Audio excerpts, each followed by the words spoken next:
సావిత్రే చంపిందని అంత ఖచ్చితంగా ఎలా చెప్తున్నావు? ఇంటికొచ్చి మరీ చంపుతానని బెదిరించింది సార్. మనిషిలో ధైర్యం లేకపోవచ్చు, కానీ ఆవేశానికి ధైర్యం ఎక్కువ. ఆ ధైర్యమే చాలా మర్డర్స్కి కారణమవుతుంది. అలాగే ఈ మర్డర్ కూడా. నేనే మర్డర్ చేశానని ఒప్పుకో, కోర్టులో శిక్ష తగ్గేలా నేను చూసుకుంటాను. మళ్ళీ మిమ్మల్ని పిలిపించాల్సి వచ్చింది అంటే మీరు సస్పెక్ట్ అని అర్థం. మీరు చెప్పిన టైమింగ్స్ అన్ని పర్ఫెక్ట్గా ఉన్నాయి. ఒక్క 2 hours మీ వైఫ్ ఎక్కడుందో చెబితే మీ వైఫ్ ఈ కేసులో నుంచి నిరపరాధిగా బయటపడుతుంది. తనకు శిక్ష పడుతుందని తెలిసినా చెప్పటం లేదు అంటే కారణం చాలా స్ట్రాంగ్గా ఉండుండాలి. సారీ మిస్టర్ సత్య సార్, ఇక నీ మిస్సెస్కి శిక్ష పడకుండా ఎవ్వరూ కాపాడలేరు. మా పిల్ల బంగారం సార్. లేడి పిల్లలు ఆడుతూ పాడుతూ తిరిగేది. ఆ అమ్మాయి హత్యేటండి సార్. తనిక్కడ ఎలా ఉండేది? చాలా మంచిదండి. ఎప్పుడు మాతో సరదాగా ఉండేది. సావిత్రి లైఫ్లో ఒక లవ్ స్టోరీ ఉంది. ఒక లవర్ ఉన్నాడు. మరి ఆ లవర్ ఏమయ్యాడు? అన్నీ చెప్పావు. నీ లవ్ గురించి, నీ లవర్ గురించి తప్ప. No problem. క్లూ దొరికిందిగా. ఎవ్రీథింగ్ త్వరలోనే బయటికి వస్తాయి. చంద్రశేఖర్ ఊర్మిళకి వార్నింగ్ ఇవ్వాలని చూశాడు. ఆ అమ్మాయి కేర్ చేయలేదు. ఈగో హర్ట్ అయింది, మాట వినదనే అర్థమైంది. అందుకే నేరుగా వెళ్లి ఊర్మిళని మర్డర్ చేసుంటాడు.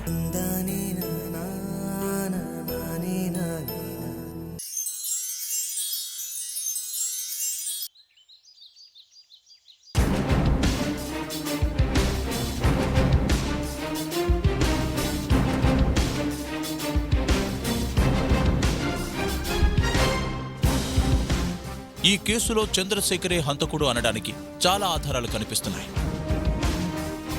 పాయింట్ నెంబర్ 1, చంద్రశేఖర్కి సావిత్రి అంటే చాలా ఇష్టం. పాయింట్ నెంబర్ 2, హత్యకు ముందు సావిత్రి, చంద్రశేఖర్ కలిసి మాట్లాడుకున్నారు. Point number 3,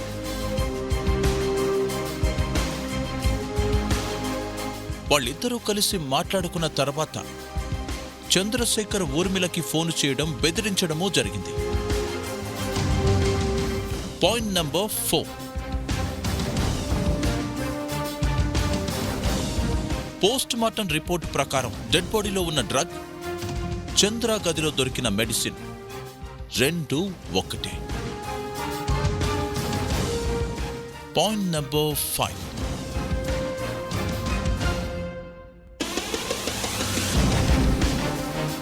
Urmila body petrol పోసి కాల్చబడింది. చంద్ర గదిలో దొరికిన పెట్రోల్ క్యాన్ అందుకు వాడినట్టుగా సగం ఖాళీగా ఉంది.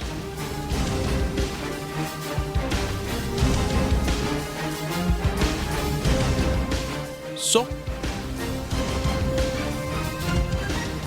సావిత్రి మీద ఉన్న ప్రేమతో, తన ప్రియురాల్ని బాధపెడుతుందన్న కోపంతో చంద్రశేఖరే ఊర్మిళని చంపేస్తుంటాడు. ఇన్ని ఆధారాలున్నాయంటే చంద్రశేఖరే ఈ హత్య చేసుంటాడు సార్. ప్రియురాలి కోసం చంద్రశేఖర్ ఈ హత్య చేశాడు. He is a murderer.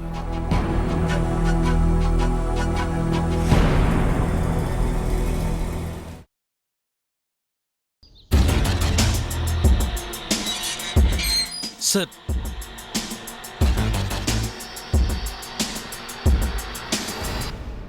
To let board పెట్టారు అంటే ప్లేస్ మార్చే ప్లానింగ్ లో ఉన్నాడన్నమాట. ఎవరు కావాలి సార్? పైన ఒకడుంటాడే చంద్రశేఖర్ అని, అతనున్నాడా? సారా? లేరు సార్. 2 రోజుల నుంచి ఇంటికి కూడా రావట్లేదు. 2 రోజుల నుంచి రావట్లేదా? అవునండి. ఇంటికి కూడా రావట్లేదంటే మీరు అన్నట్లు వాడికి ఏదో అనుమానం వచ్చినట్టుంది సార్. అందుకే ఇల్లు ఖాళీ చేయాలనుకుంటున్నాడు. ఇంతకీ మీరెవరు సార్? మేము ఫ్రెండ్స్, క్లోజ్ ఫ్రెండ్స్. వాడిని చూసి చాలా రోజులైంది. ఒకసారి చూసిపోదామని వచ్చాం. మరి లేరు కదా సార్? ఫోన్ చేసి మాట్లాడతానులే, నువ్వు వెళ్ళి. Okay sir. అదేంటి సార్ ఫ్రెండ్స్ అని చెప్పారు? అందరికీ మన ఐడెంటిటీ చెప్పాల్సిన అవసరం లేదు రాజు. మనం వచ్చి వెళ్ళాక వాడింటికి వచ్చుంటాడు. క్రైమ్ చేసిన వాడికి భయము, జాగ్రత్త రెండూ ఎక్కువగానే ఉంటాయి. ఇంట్లో పరిస్థితులు చూసి వాడికి అనుమానం వచ్చి ఎస్కేప్ అయినట్టున్నాడు. మరి ఎలా సార్? టెక్నాలజీ వాడదాం. అర్థం కాలేదా? ఆ, వాడి ఫోన్ కాల్స్ ట్రేస్ చేయండి. ఏ ఏరియాలో ఉన్నాడో, ఏ టవర్కి దగ్గరగా ఉంటున్నాడో డీటెయిల్స్ గ్యాదర్ చేయండి. Do that immediately. Sir. Yes sir.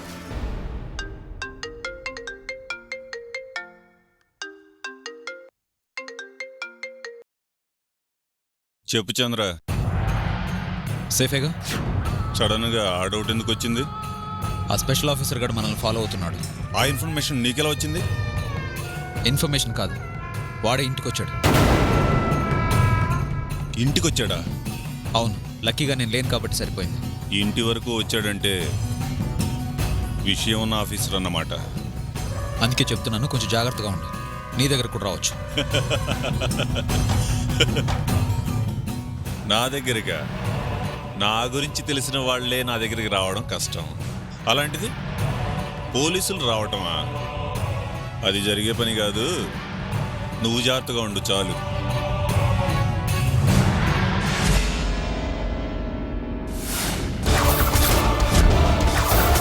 Hi, I'm Prithviraj. మీరు ఫోన్లో మాట్లాడుకుంది నా గురించి. హే రాజు, షాక్ రియాక్షన్ ఇస్తున్నాడ్రా. నువ్వు ఉన్న చోటు తెలుసుకోవడం కష్టమని అంత కాన్ఫిడెన్స్ ఏంట్రా? హే, నీకు ఒక చిన్న కథ చెప్తాను. గన్లో ఉండే బుల్లెట్ అనుకుంటుంది నేను ఎవరికీ కనిపించను కదా, నన్నెవరూ ఏం చేయగలరు అని. సేఫ్టీ లాక్ ఓపెన్ చేసి ట్రిగ్గర్ నొక్కితే సెకండ్స్లో బయటకు వచ్చేస్తుంది. క్రిమినల్స్ బుల్లెట్ అయితే తొట్టేవాడు పోలీస్ రా. హే, టెన్షన్ వద్దు. Cool cool cool. అలా మా ఆఫీస్కి వెళ్ళి నీ గురించి, నీ ఫ్రెండ్ గురించి కాసేపు మాట్లాడుకుందామా? రాజు సార్. వెళ్దామా? Yes sir.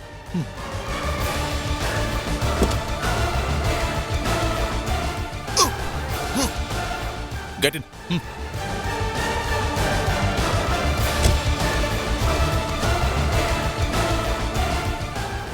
రాజు సార్.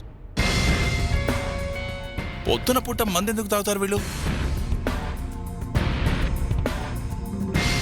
నేను చెప్పనా ఎందుకో? వీళ్ళకు టెన్షన్స్ ఎక్కువగా ఉంటాయి. మరి మనకు టెన్షన్స్ ఉంటాయి కదా సార్. మనము మంది ఇద్దామంటావా? అలా అని కాదు సార్.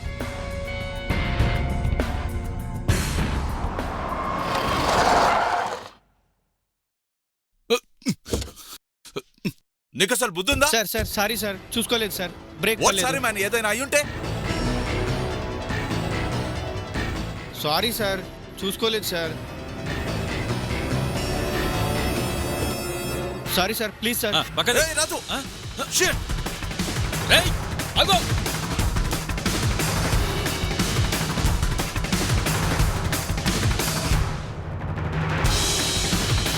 ఏయ్, అగో.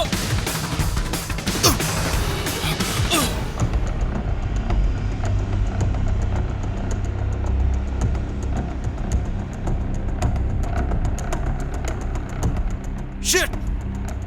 Damn it! ఏంటి Raju? Sorry sir, sorry.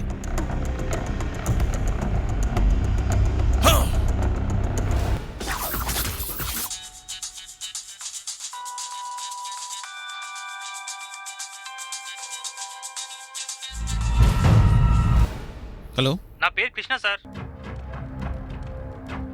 Krishna. అవును సార్, ఇక్కడ నార్సింగ్ మిలిటరీ కంటోన్మెంట్ రోడ్లో ఒక వ్యక్తికి యాక్సిడెంట్ జరిగింది సార్. ఎవరికో యాక్సిడెంట్ జరిగితే నాకెందుకు ఫోన్ చేసావు? అతని దగ్గర ఉన్న ఫోన్లో లాస్ట్ కాల్ మీకే చేసినట్లుంది సార్. నా నంబర్ ఉందా? అవును సార్, పాపం బాగా దెబ్బలు తగిలాయి, చెవుల్లోంచి బ్లడ్ కూడా వస్తుంది. అతను ఎలా ఉన్నాడు? తెల్లగా పొట్టిగా ఉన్నాడు సార్. మొహం మీద మచ్చ కూడా ఉంది. బాబా, అతను నా ఫ్రెండే. నేను ఇప్పుడే బయలుదేరి వస్తున్నాను. కొంచెం నేను వచ్చేంత వరకు అతను జాగ్రత్తగా చూసుకోండి. అలాగే sir. Thank you, thank you.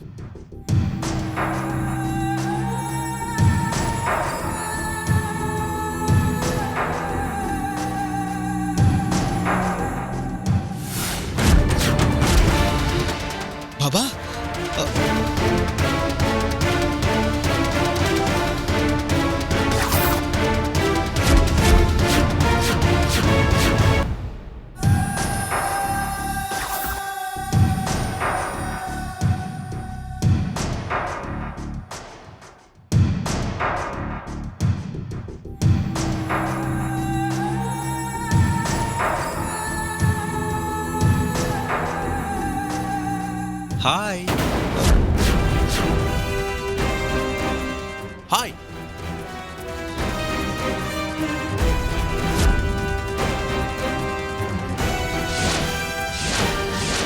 Cool. నువ్వు నీ ఫ్రెండ్ తిట్టుకున్న ఆ ఆఫీసర్ని నేనే. Raju relax. Sir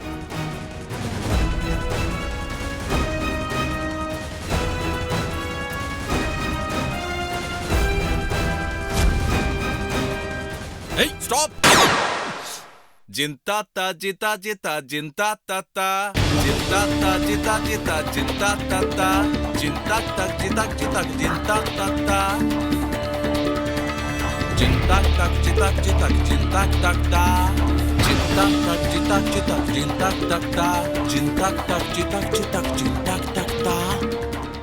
Don't try to escape. మా గన్స్ మాకన్నా చెడ్డవి.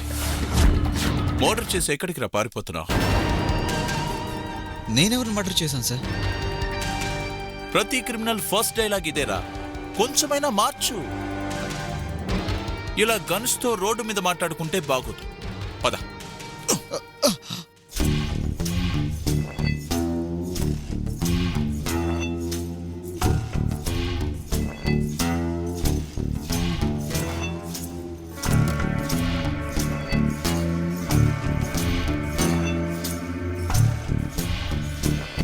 తప్పు చేయడం సులభం, తప్పించుకోవడం చాలా కష్టం.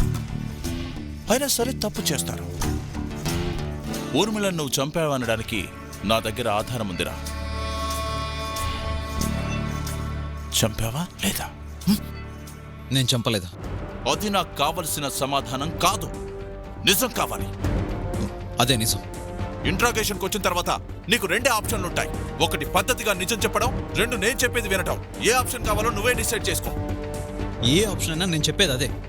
సావిత్రి నువ్వు లవ్ చేశావు, తను ఇబ్బంది పడుతుందని ఊర్మిళను చంపావు. దానికి నా దగ్గర చాలా ఆధారాలున్నాయి. సార్, నేను చెప్పేది నిజం.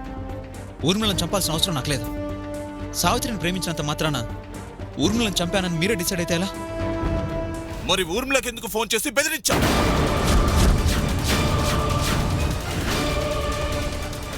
చూడు చంద్రశేఖర్, నువ్వు ఫోన్ చేయటం, బెదిరించటం, ఫోన్ కట్ చేస్తే మళ్ళీ మళ్ళీ కాల్ చేయటం, అన్నీ నా దగ్గర రికార్డెడ్ ప్రూఫ్స్ ఉన్నాయి. అవును, నేను ఊర్మిళకి ఫోన్ చేసిన మాట నిజమే.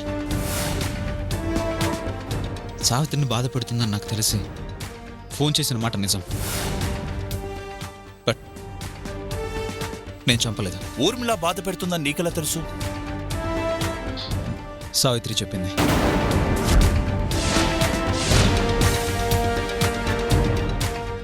సావిత్ర? సావిత్రి నీకెప్పుడు కలిసింది?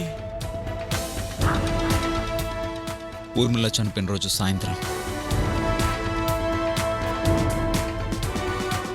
ఏ టైంలో? 7 to 8 మధ్య. 7 to 8. 7 to 8. Raju, note this point.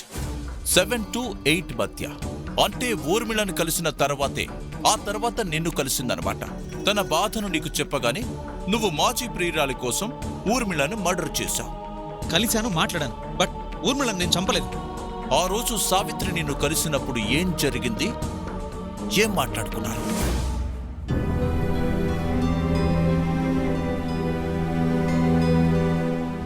ఆ రోజు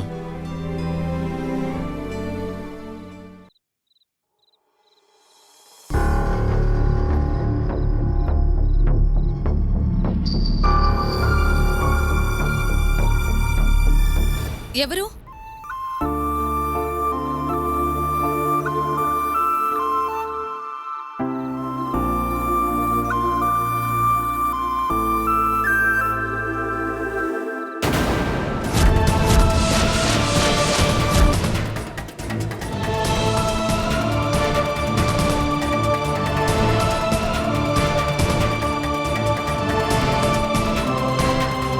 బాగున్నావు సావిత్రి? మీరు మళ్ళీ ఇలా కనిపిస్తాను అనుకోలేదు కదా. నీతో కలిసి బతకాల్సిన నేను కొంతమంది వలన చావు వరకు వెళ్ళొచ్చాను. నాకు పెళ్ళైంది.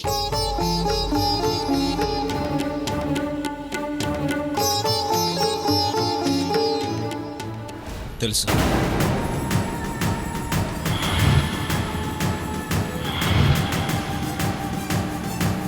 ఆ దేవుడు నీకోసమే నన్ను మళ్ళీ బతికించాడు అనుకున్నాను. నిన్ను వెతుక్కుంటూ ఘంటసాల వెళ్ళాను. అప్పుడే తెలిసింది నీ పెళ్లి జరిగిందని. తెలిసే నన్ను కలవాలని ఎందుకు అనుకున్నారు? చూడాలనిపించింది.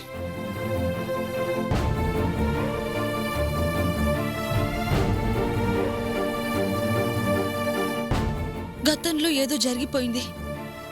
ఈరోజు నేను మరొకరి భార్యని. మీతో ఎక్కువసేపు మాట్లాడడం పద్ధతి కాదు. కలిసి బతకలేకపోయినా కనీసం మాట్లాడే అదృష్టం కూడా లేదా? మాట్లాడటానికి ఇప్పుడు మన మధ్య ఏమీ లేదండి. దయచేసి ఇలా మళ్ళీ నన్ను కలిసి ప్రయత్నం చేయకండి. కలవను. నేను కోరుకునేది నీ సంతోషమే. నువ్వు బాగుంటే నాకంతే చాలు.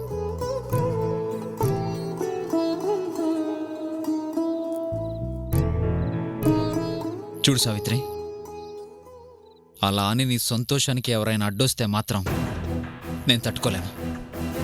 ఊర్మిళతో నీకు ప్రాబ్లం ఏంటి?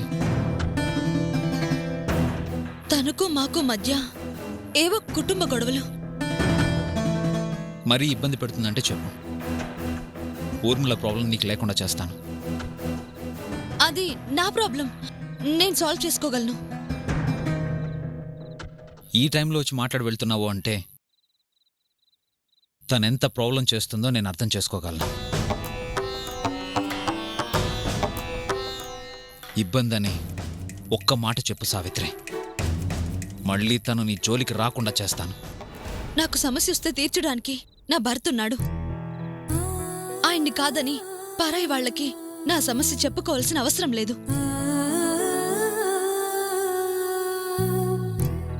ఈ రోజు నా జీవితం నాది కాదు, మరొకరిది.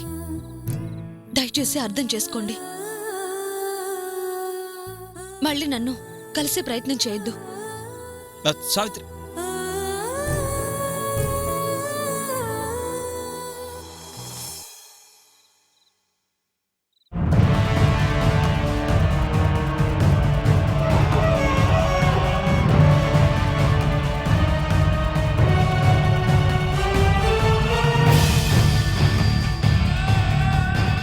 సావిత్రి వద్దన్నా. సావిత్రిని బెదిరించి బాధ పెడుతున్న విషయం తట్టుకోలేకపోయాను. అందుకే ఫోన్ చేసి బెదిరించాను, అంతే. బావుంది. మరి ఊర్మిళ ఇంటి దగ్గర నీకేం పని? షాక్ అవ్వకు. నీ ప్రతి మూమెంట్ నాకు తెలుసు. ఫోన్ చేసి బెదిరించాం, తను కేర్ చేయకపోయేసరికి చంపేశాం. రైట్? ఫోన్ కట్ చేసి మళ్ళీ లిఫ్ట్ చేయలేదు. ఫోన్ ఆఫ్ చేసింది. నేరుగా ఇంటికెళ్ళి వార్నింగ్ ఇవ్వాలని వెళ్ళాను, కానీ అప్పటికే ఊర్మిళ బయటికి వెళ్ళిపోయింది. నమ్మకమేంటి? సరిగ్గా నేను ఇంటికెళ్ళే టైంలో ఎవరో ఒక అమ్మాయి, బహుశా పని మనిషి అనుకుంటా, ఎవరో ఏంటని అడిగేసరికి తన ఎదురుగానే వెళ్ళిపోయాను. కావాలంటే ఆ అమ్మాయిని అడగండి. ఇతని ఇంట్లోకి రాలేదు, కానీ కూరగాయలు తీసుకుని వస్తుంటే ఇంటి ముందు తచ్చట్లాడుతూ నాకు కనిపించాడు సార్. ఎవరు ఏంటని కొంచెం గట్టిగా అడిగేసరికి సమాధానం ఇవ్వకుండా గబగబా వెళ్ళిపోయాడు సార్.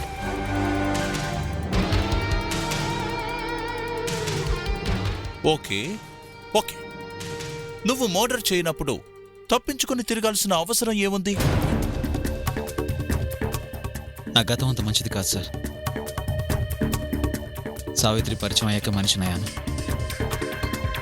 నిజంగా నేను పాత మనిషిని అయి ఉంటే డౌట్ లేదు సార్, ఖచ్చితంగా ఊర్మిళని నేనే చంపేవాడిని. ఏదో పాత కేసులకు సంబంధించి మీరు నన్ను ట్రేస్ చేస్తున్నారనుకున్నాను, అందుకే తప్పించుకుని తిరుగుతున్నాను. సావిత్రి అంటే ప్రేముంది, క్రిమినల్ బ్యాక్ డ్రాప్ ఉంది. నువ్వే హత్య చేసుంటావని నేనంటున్నాను. నేనే హత్య చేసుంటే నేను చేసిన తప్పకి సావిత్రి బాధపడుతుంటే తను జైల్లో ఉంటే చూస్తూ ఊరుకోను కదా సార్. ఓ పని చేయండి సార్, నేను ఆ హత్య చేశానని ఒప్పుకుంటాను. సావిత్రిని వదిలేస్తారా? నేను ఒప్పుకుంటున్నాను సార్, నన్ను అరెస్ట్ చేయండి. నిజంగా నాకు ఈ ఐడియా రాలేదు, నన్ను అరెస్ట్ చేయండి సార్. సావిత్రి సంతోషంగా ఉంటుంది. నిజాన్ని బయటికి తీయటం మా వృత్తి, అబద్ధాన్ని నిజమని నమ్మించటం కాదు.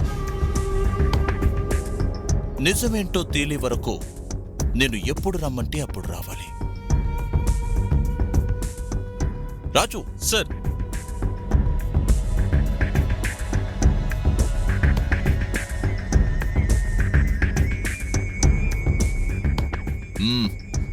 మళ్ళీ నా నుంచి తప్పించుకునే ప్రయత్నం చేస్తే నిన్ను ఎక్కడున్నా పట్టుకోవడం నాకు కష్టం కాదన్న సంగతి నీకు ఈపాటికే అర్థమై ఉంటుంది.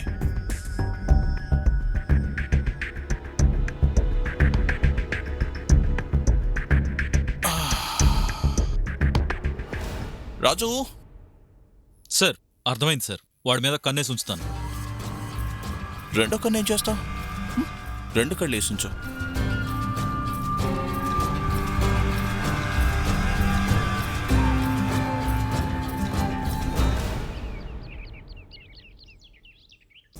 రే, కావాలంటే నా ఆస్తంతా నమ్మేస్తానరా. నా కూతుర్ని బయటికి తెచ్చే దారి చూడరా.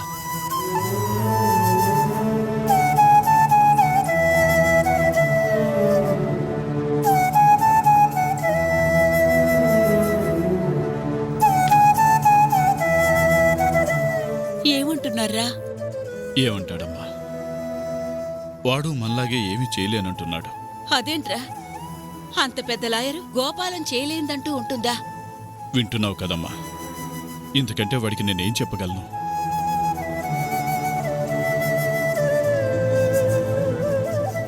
ఈ రోజుతో పోలీసులకి ఇచ్చిన రిమాండ్ గడువు ముగిసిపోతుంది. సాక్ష్యాలన్నీ సావిత్రికి వ్యతిరేకంగా ఉన్నాయంట.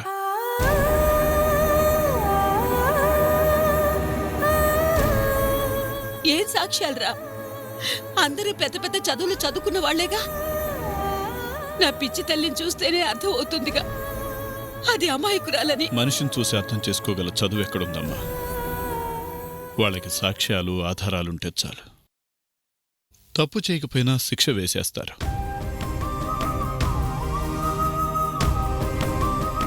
అంటే నా మనవరాల్ని కాపాడే నాదుడే లేడా?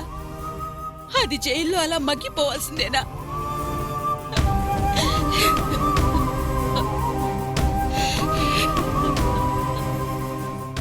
ఇందుకే దానికి చిన్నప్పటి నుంచి తెలిసి తెలియకుండా తలదోచొద్దమ్మా అని చెప్పేది. చూడు ఇప్పుడు ఏమైందో. ముందు దాన్ని కాపాడే దారేదైనా చూడరా. ఏంటయ్యా నువ్వు ఏం మాట్లాడవు? తప్పు చేయకుండా శిక్ష పడుతుంటే చూస్తూ ఊరుకుంటావా?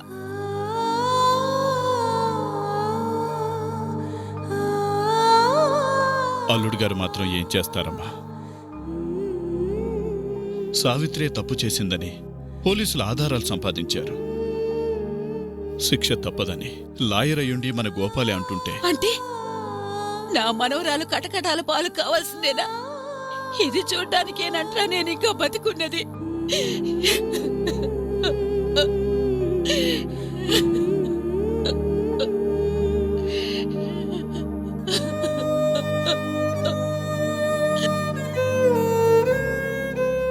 సావిత్రిని కటకటాల మధ్య చుట్టూ నా వల్ల కూడా కాదమ్మా.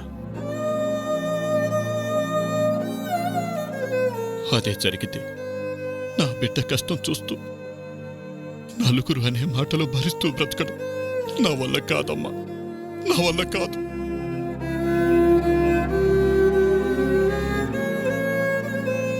ఒక్కగానొక్క ఆడపిల్లని కాపాడుకోలేనప్పుడు దాని బాధను చూస్తూ ఎన్నాళ్ళని బ్రతుకుతావురా?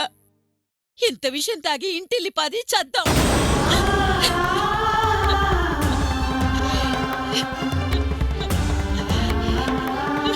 అంతే, కష్టాల్లో ఉన్న బిడ్డని కాపాడుకోలేనప్పుడు ఈ బ్రతుకెందుకు?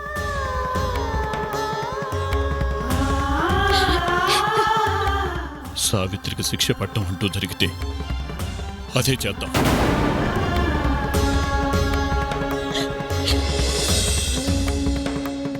రోషంతో చచ్చారన్న జాలన్న ఉంటుంది జనానికి.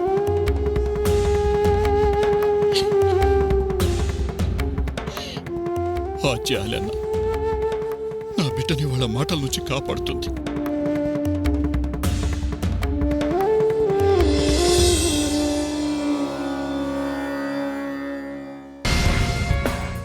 అంటే ఆ 2 అవర్స్లో సావిత్రి చంద్రశేఖర్ని కలిసింది.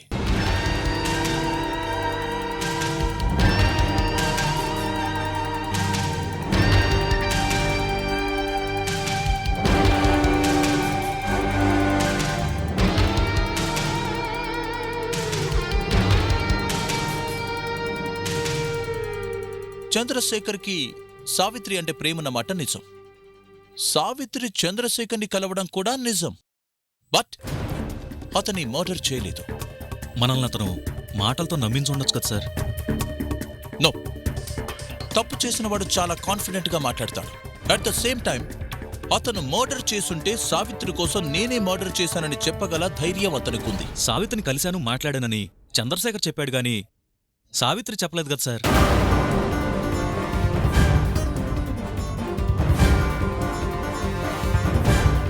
అన్ని విషయాలు చెప్పి ఆ విషయం మాత్రం చెప్పకపోవడం ఏంటి?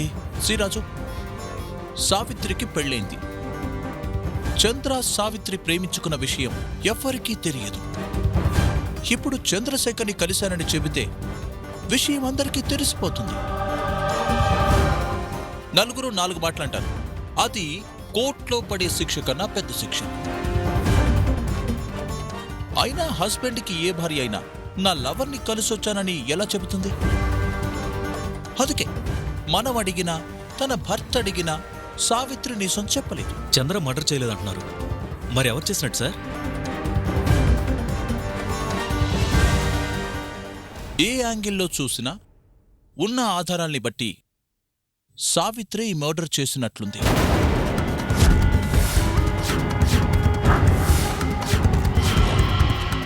సస్పెక్ట్ చేయడానికి ఇంకెవరూ కనిపించడం లేదు.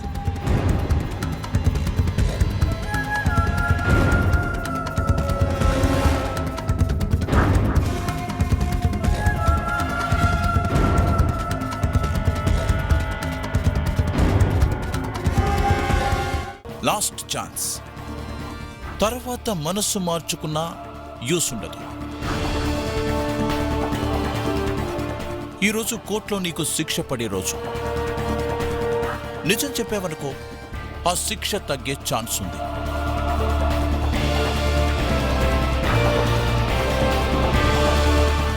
నువ్వు చేయలేదు అంటే ఈ కేసు నుంచి పూర్తిగా బయటపడతావు.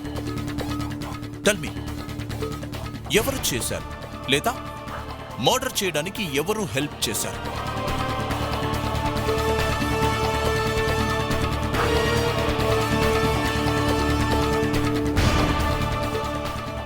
లాస్ట్ ఛాన్స్ అని చెప్పాను, అయినా నువ్వు రెస్పాండ్ కావట్లేదు. ఓకే, నేను చేయగలిగిందేమీ లేదు. సాక్ష్యాలన్నీ నువ్వే మర్డర్ చేశావంటున్నాయి. అట్ ద సేమ్ టైం నీ మౌనం కూడా దానికి బలాన్ని ఇస్తుంది. No one can save you. Raju sir, మన ఇన్వెస్టిగేషన్ పూర్తయింది. టోటల్ డీటెయిల్స్ అన్ని ఫైల్ చేసి కోర్టులో సబ్మిట్ చేయి. Yes sir. నిన్ను చూస్తుంటే జాలిస్తుంది, బట్ ఐఎమ్ హెల్ప్లెస్. కోర్టులో కలుతా.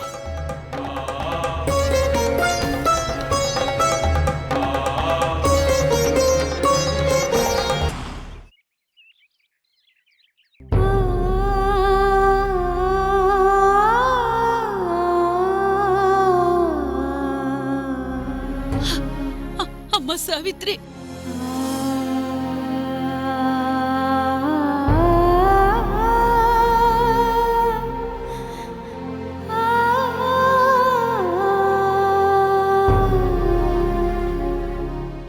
ఏంటమ్మా ఏమడిగినా చెప్పడం లేదంట? ఎందుకే చెయ్యని తప్పుని నెత్తినేసుకుంటున్నావు? ఒక తప్పుకి వేలందిస్తే చివరికి అది చేరేది నెత్తికే బామ్మ. అంత తప్పు నువ్వేం చేశావమ్మా?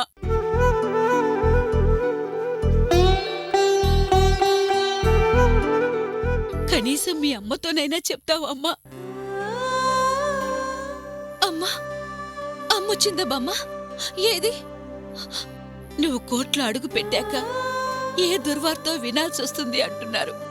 ఆ భయం మీ అమ్మని హాస్పిటల్లో ఉండనివ్వలేదు. అందుకే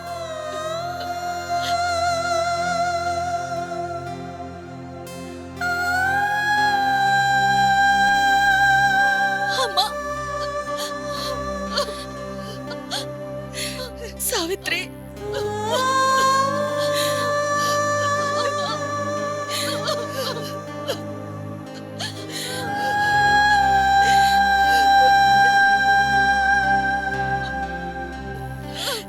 సావిత్రి,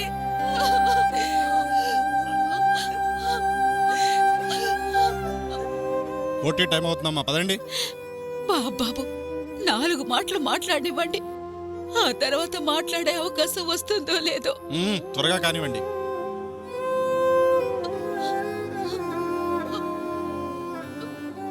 అమ్మా, ఏంటమ్మా ఏంటమ్మా ఇది? నువ్వు హత్య చేయడం ఏంటి?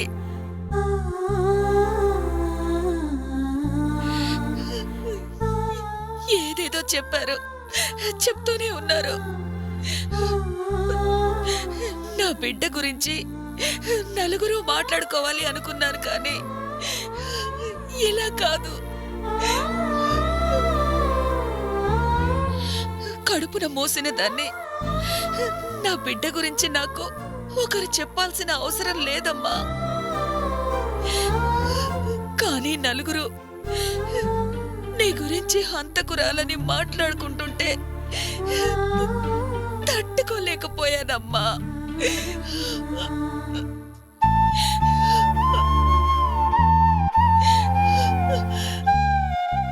వాళ్ళ మాటల్ని నిజం చేస్తూ ఎందుకమ్మా మౌనంగా ఉన్నావు?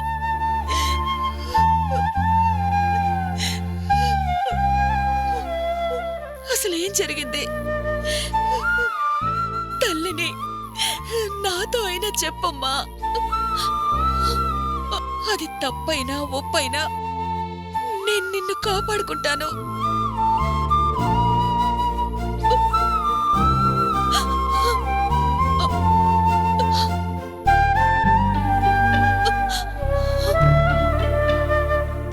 చెప్పమ్మా, ఏం జరిగిందో చెప్పమ్మా, చెప్పు.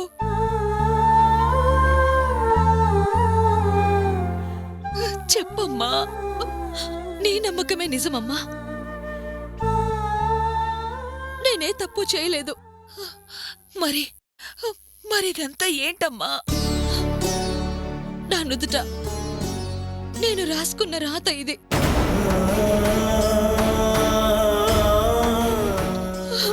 కానిస్టేబుల్స్ చూస్తారంటే తీసుకెళ్ళండి. అమ్మా అమ్మా అమ్మా. అయ్యో, అత్తయ్య.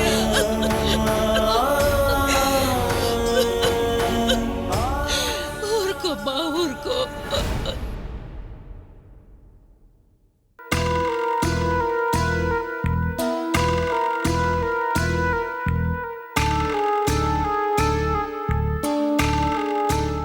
యువర్ ఆనర్, శంకరపల్లి మర్డర్ కేసుకు సంబంధించి పోలీస్ కస్టడీకి ఆదేశించిన సావిత్రి అనే నిందితురాలే హత్య చేసినట్లుగా పోలీసు వారు తగిన సాక్ష్యాధారాలు సంపాదించారు.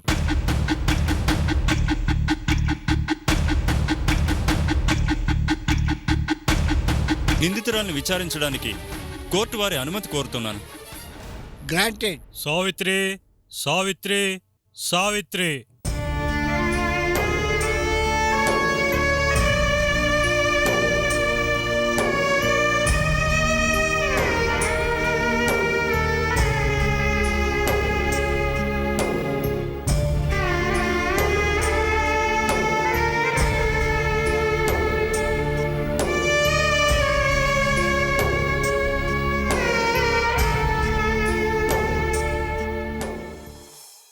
హత్య జరిగిన రోజు సాయంత్రం నువ్వు ఊర్మిళని కలిసావా?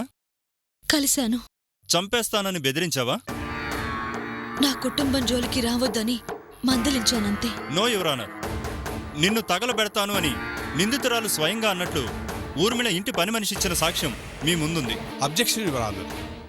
కోపంలో అన్న మాటలే హత్యకు ఆధారాలైతే చాలామంది అమాయకులు నేరస్తులుగా పరిగణించబడే ప్రమాదం ఉంది. యువర్ ఆనర్, అన్నది ఆవేశంలో అయినా ఆ ఆవేశం క్షణికమైనది కాదు. సావిత్రికి ఊర్మిళకి పాత కక్షలున్నాయి. పైగా అన్న రోజే ఊర్మిళ హత్యకు గురి కాపడింది. సో సావిత్రి మాటల్ని సాక్ష్యంగా పరిగణలోకి తీసుకోవచ్చు your honour. Objection over rule. హత్య జరిగిన రోజు సావిత్రి ఊర్మిళ ఇంటికి వచ్చింది 6:30 ఇంటికి చేరింది 8:30.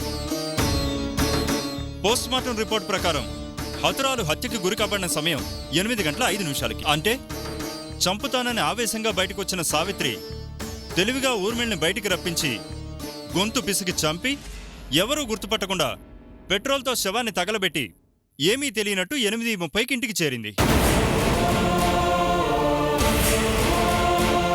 దీనికి సంబంధించి పోలీసు వారు సంపాదించిన ఆధారాలు తమరు ముందున్నాయి.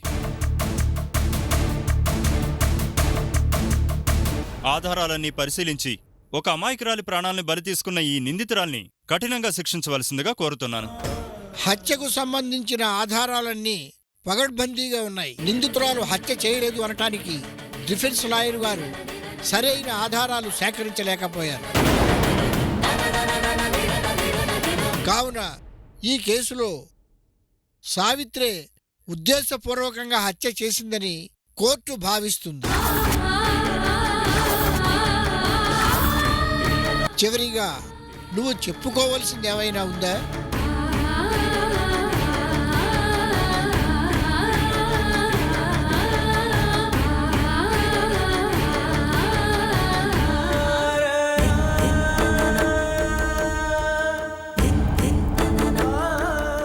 సావిత్రి అనే ఈ ముద్దాయి ఊర్మిళ అనబడే అమ్మాయిని అత్యంత క్రూరంగా చంపినట్లు సాక్ష్యాధారాలు లభించినందువలన ముద్దాయికి ఐపీసీ సెక్షన్ 302 ప్రకారం సావిత్రి హత్య చేయలేదు యువర్ ఆనర్.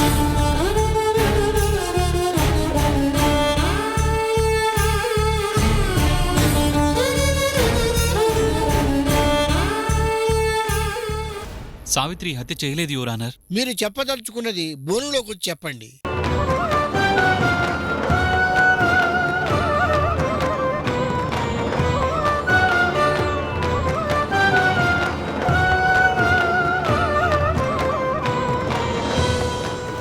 మీరేం చెప్పదలుచుకున్నారో చెప్పండి. సావిత్రికి ఈ హత్యకి ఏ సంబంధం లేదు యువర్ ఆనర్. తనే హత్య చేసినట్టు సాక్ష్యాధారాలున్నాయి. చేయలేదని మీరెలా చెప్పగలరు? చేయలేదు యువర్ ఆనర్. సావిత్రి నిర్దోషి. ఏ ఆధారాలతో సావిత్రి ఈ హత్య చేయలేదని మీరంటున్నారు? సావిత్రి హత్య చేయలేదనడానికి ఆధారం నేనే యువర్ ఆనర్.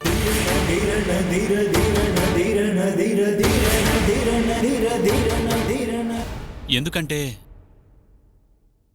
ఊర్మిళని హత్య చేసింది నేనే కాబట్టి.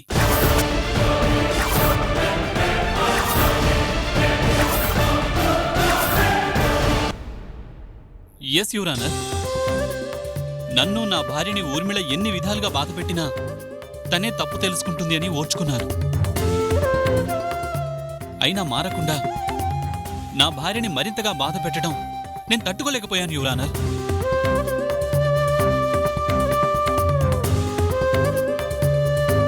అందుకే ఆ రోజు రాత్రి సావిత్రి ఊర్మిళ ఇంటికి వెళ్ళొచ్చాక నేను తన ఇంటి దగ్గరికి వెళ్ళాను. ఊర్మిళ బయటకొచ్చే టైం కోసం వెయిట్ చేశాను. ఏదో పని మీద బయటకొచ్చిన ఊర్మిళ నన్ను చూసి కారాపింది. మాట్లాడాలని చెప్పి తన కారెక్కాను. ఎటైనా దూరంగా వెళ్దామని నిర్మానుష్యంగా ఉండే ఔటర్ రింగ్ రోడ్ వరకు తీసుకెళ్లాను. అప్పటి వరకు ఎన్నిసార్లు చెప్పినా మారని ఊర్మిళతో మాట్లాడడం అనవసరం అనిపించి ఆలస్యం చేయకుండా తన గొంతు పట్టుకున్నాను. చనిపోయింది ఊర్మిళని ఎవరూ గుర్తుపట్టకుండా తన కార్లో ఉన్న పెట్రోల్ తీసి తన మీద పోసి నేనే కాల్ చేశాను.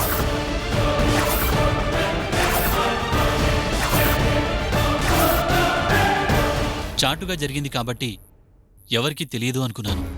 కానీ పోలీసులు నా భార్యని అరెస్ట్ చేయడం, చివరికి చెయ్యని తప్పుకి తను శిక్ష అనుభవించాల్సి రావడం చూసి తట్టుకోలేక నా నేరాన్ని మీ ముందు అంగీకరిస్తున్నాను.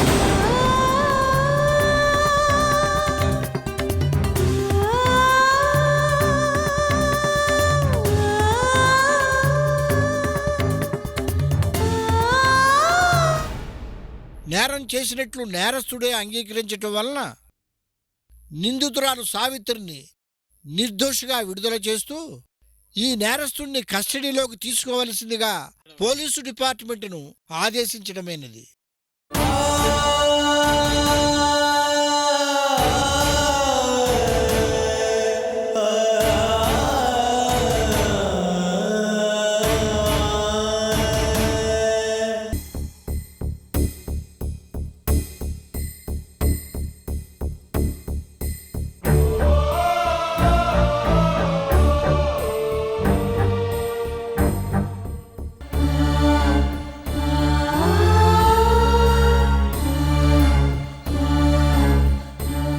సత్యప్రసాద్ అనే ఈ వ్యక్తి హత్య చేసింది నేనేనని స్వయంగా ఒప్పుకోవడం వలన ఈ ముద్దాయికి ఐపీసీ సెక్షన్ 302 ప్రకారం యావజ్జీవ కారాగార శిక్ష విధించడమైనది.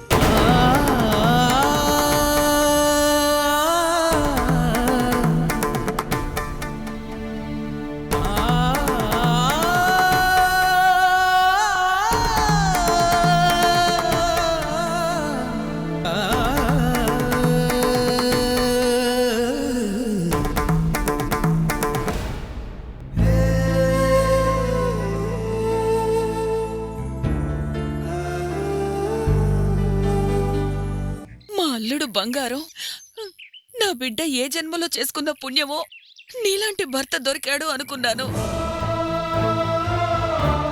ఇలా నా బిడ్డ గొంతు కోసావేంటయ్యా? ఏరా మనవడా, ఏం పాపం చేసిందని నా మనవరాలికి ఇలాంటి శిక్ష వేశావు? ఆవేశంలో నువ్వు చేసిన తప్పుకి నా మనవరాలు జీవితాంతో శిక్ష అనుభవించాలి కదరా.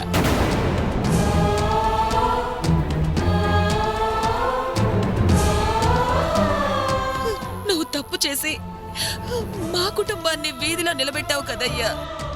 నలుగురు నా బిడ్డని ఆడిపోసుకునేలా చేశావు.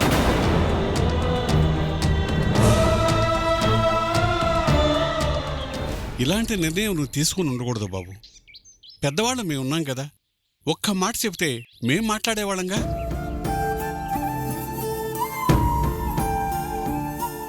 అసలు ఒక మనిషిని హత్య చేసేంత కసాయితనం నీకెలా వచ్చిందయ్యా?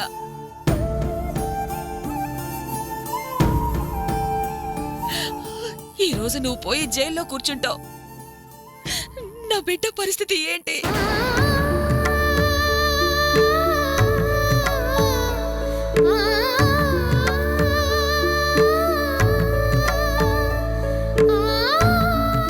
హంతకుడి భార్య అని నలుగురు అంటుంటే అదెలా బ్రతకాలి? అది నిన్ను రాముడు దేవుడు అన్నందుకు దాన్ని కష్టాలు పాలు చేసి దేవుడు అనిపించుకున్నావు.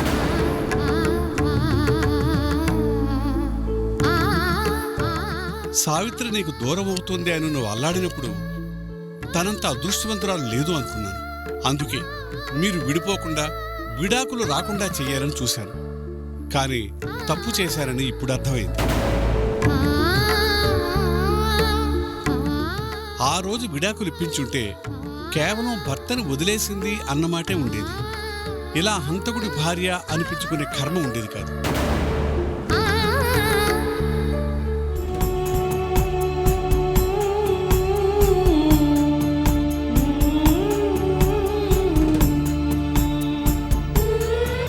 వాళ్ళు మిమ్మల్ని కేవలం బయట నుంచి చూశారండి, అందుకే అలా మాట్లాడుతున్నారు. మీతో కలిసి బ్రతికిన దాన్ని, నేను ద్వేషించిన నన్ను ప్రేమించిన మీ మంచితనాన్ని చూసిన దాన్ని.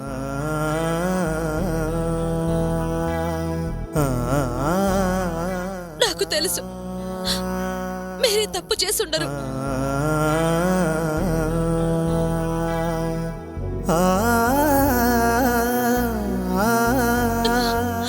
ఎందుకలా అబద్ధం చెప్పారు?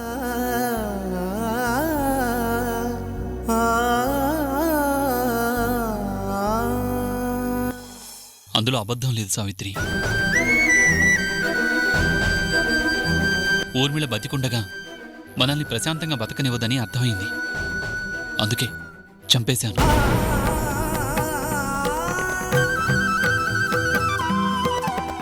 అదే నిజం.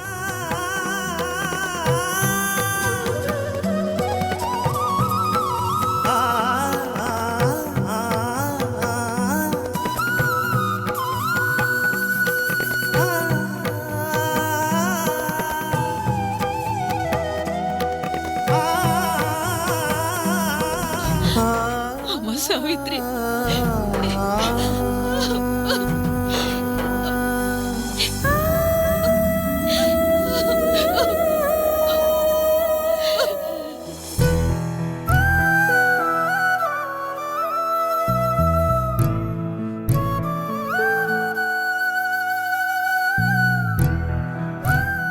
ఏంట్రా ఇది? ఇలాంటి స్టేజ్లో చూడాల్సి వస్తుందని నేనెప్పుడూ అనుకోలేదు. సినిమానే జీవితంగా చేసుకుని బతికినవాణ్ణి కదరా. సినిమాలాగే మలుపులు తిరుగుతోంది. ఊర్మిళని హత్య చేశానని కోర్టులో అలా అందరి ముందు ఎందుకు ఒప్పుకున్నావురా?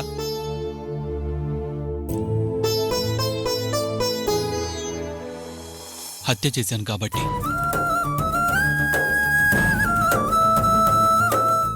రేయ్, నీ గురించి తెలియని వాళ్ళకి చెప్పినట్టు నాకు అబద్ధం చెప్తున్నావేంట్రా? అయినా నువ్వు హత్య చేయడమేంట్రా? చేశాన్రా, తప్పలేదు. మంచిగా మనిషిగా ఆలోచిస్తే ఊర్మిళ లాంటి వాళ్ళకి అర్థం కాదు. నా మంచితనాన్ని ఆసరాగా తీసుకుని తను నా జీవితంతో ఆడుకుంది. అయినా క్షమించాను. కానీ నన్నడ్డం పెట్టుకుని సావిత్రిని బాధ పెట్టింది. చివరికి మా ఇద్దరిని విడదీయాలని చూసింది. అందుకే తట్టుకోలేకపోయాను. అందుకే చంపేశాను. లేదురా, నువ్వు అబద్ధం చెప్తున్నావు. నీకు ప్రాణం తీయడం చేత కాదు. మనిషి అంటే మంచితనమే కాదు, చెడుతనం కూడా ఉంటుంది. నా మంచితనాన్ని చూశావు కాబట్టి నువ్వు నమ్మలేకపోతున్నావు, అంతే. రేయ్, ఊర్మిళ మన ఆఫీస్ చైర్మన్గా వచ్చినప్పుడు తనను చైర్మన్గానే చూశావు. మీ మధ్య లవ్ ఉందని తెలిసాక ఎందుకురా చెప్పలేదంటే నలుగురిలో తనను ఎందుకు ఇబ్బంది పెట్టాలి అన్నావు, గుర్తుందా?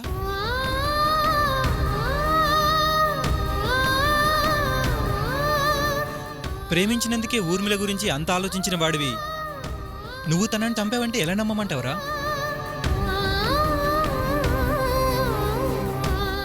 నాకైనా నిజం చెప్పరా, ఎందుకీ నేరాన్ని నెత్తినేసుకున్నావు? కారణం ఏదైనా సరే నేను సాల్వ్ చేసి నిన్ను బయటికి తీసుకొస్తాను. నేను చెప్పేది నిజంరా. ఊర్మిళని నేనే చంపాను. ఎన్ని రోజులని భరించమంటావు? చెయ్యని తప్పుని చేశానని నమ్మించింది. దూరమైపోతానన్న సావిత్రి దగ్గరవ్వాలని వచ్చినా వద్దనుకునేలా చేసింది. విడాకులు తీసుకునే వరకు తీసుకెళ్ళింది. నిజం తెలిసి బుద్ధిగా బతకమన్నాను. మారకుండా మళ్ళీ అదే తప్పు చేసింది. అందుకే భరించలేకపోయాను.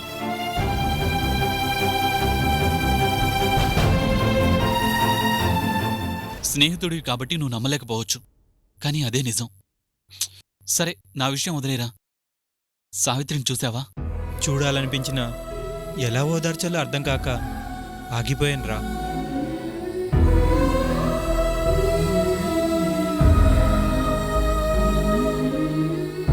ఒరే, సావిత్రిని చూడాలనిపిస్తోంది. ఓసారి ఇంటికెళ్ళి సావిత్రిని తీసుకురావా? తప్పకుండా తీసుకొస్తాను. త్వరగా వెళ్ళి తీసుకురారా ప్లీజ్.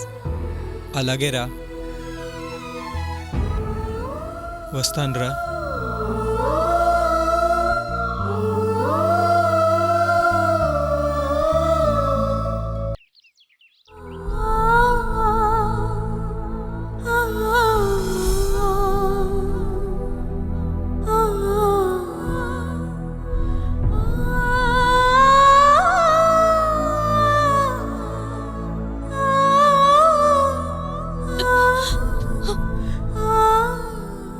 కన్నీళ్ళని పంచుకోవాల్సిందే అయిన వాళ్లతో, సంతోషాన్ని పంచుకోవాల్సిందే కాని వాళ్లతో.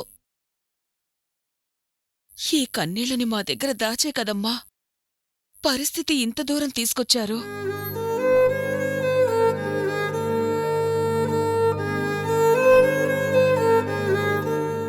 బాధుంటుంది, అలా అని తిండి తిప్పలు మానేసి ఏంటమ్మా ఇది? ఏమ్మా, నాన్నకి జ్వరం అంటేనే తిండి మానేసి గుళ్ళని పూజలని తిరిగేదానివి.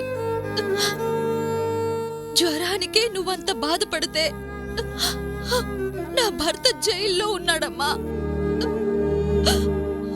ఎలా ఉన్నారో ఏం చేస్తున్నారో తెలీదు. కనీసం మాట్లాడే అవకాశం కూడా లేదు. మరి నేనెలా ఉండాలమ్మా?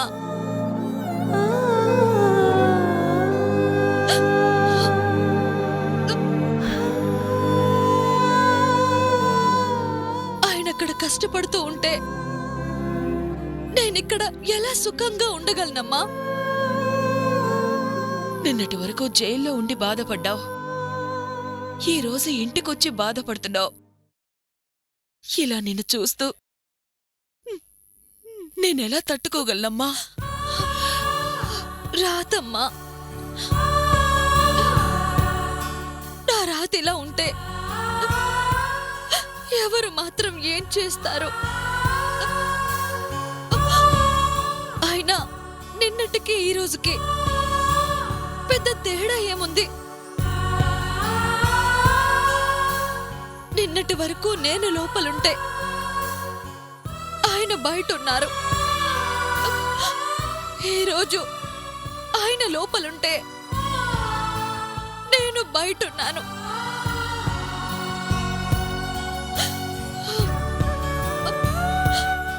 స్థానం మారింది, రోజు మారింది, దూరం మాత్రం అలాగే ఉంది.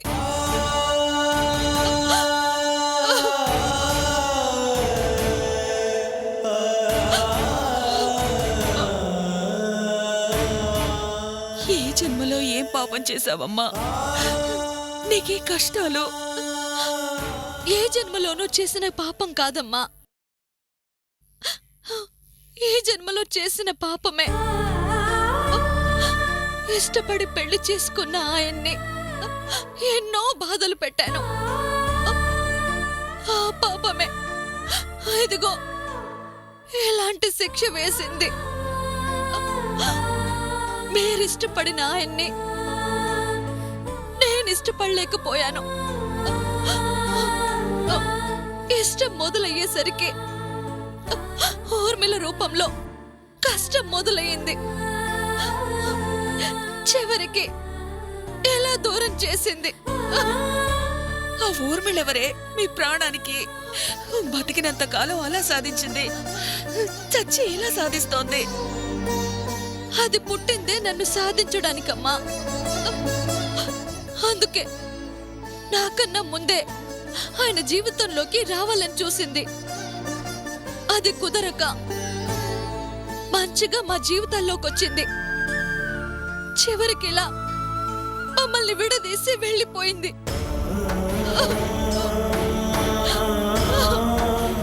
జరిగిందే తలుచుకుంటూ బాధపడుతుంటే నీ ఆరోగ్యం పాడవుతుందమ్మా. ఊరుకో, నా జీవితమే ఎందుకిలా అయింది? దూరం అవ్వాలనుకున్నప్పుడు దగ్గరగానే ఉన్నారు, దగ్గర కావాలనుకుంటే దూరం వెళ్ళిపోయారు. నన్ను పెళ్లి చేసుకున్నందుకు ఆయనకి సుఖం లేదు, నన్ను కన్నందుకు మీకు సుఖం లేదు. ఎందుకమ్మా నాలాంటి నష్టజాతకురాల్ని కన్నావా?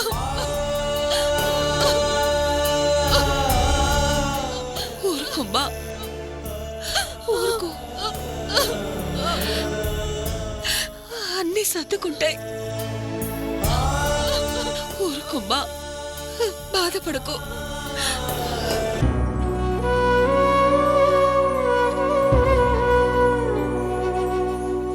అంకుల్, బాగున్నారా అంకుల్?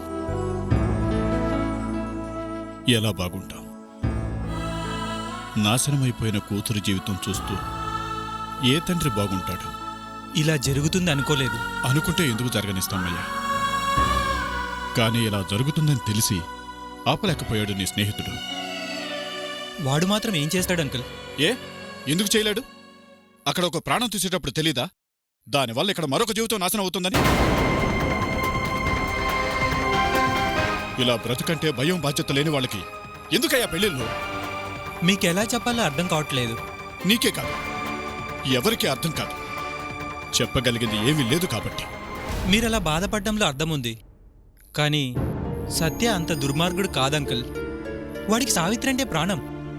ఇప్పుడు కూడా సావిత్రిని ఒకసారి చూడాలని ఉందిరా అంటే సావిత్రిని తీసుకెళ్దామని వచ్చాను. ఇంకా చూడ్డానికి ఏముంది? చేసింది చాలదా? కష్టం అంటే తెలియకుండా పెంచుకున్న నా కూతురి జీవితంలో కష్టం తప్ప ఏమీ లేకుండా చేశాడు.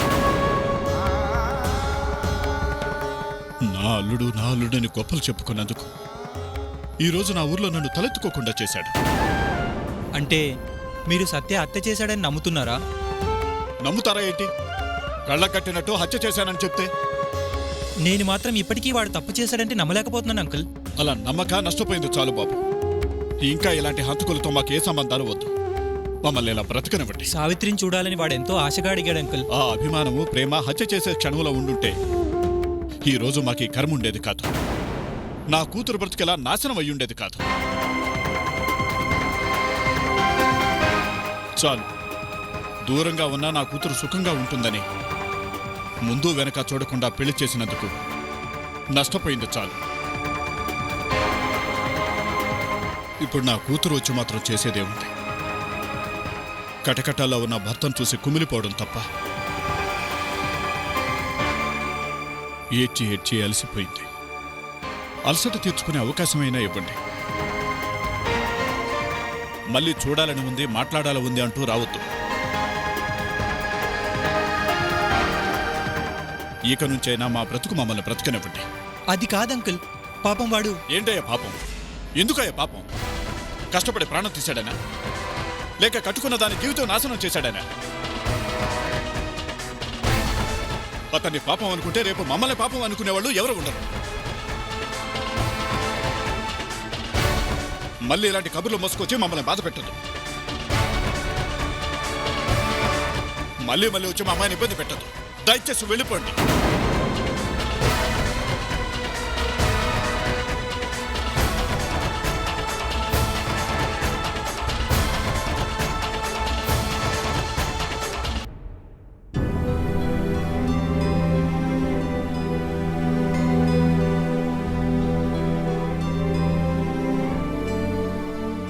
మావయ్య,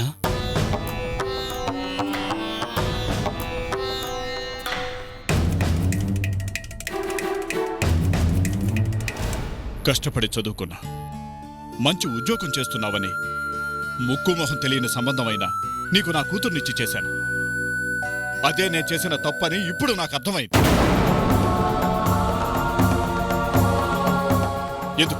ఎందుకు నా కూతురికి ఇలాంటి శిక్ష వేశావు?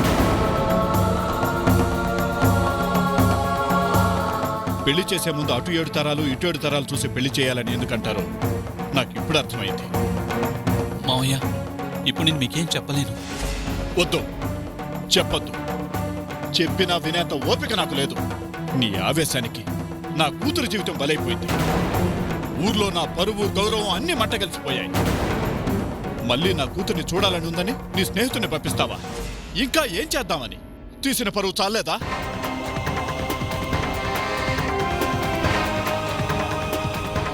అసలు తప్పు నీది కాదు, నాది. ఏ ఆలనా పాలనా తెలియకుండా గాలికి పెరిగిన నీలాంటి అనాథకి నా కూతుర్నిచ్చానే, నన్ననుకోవాలి.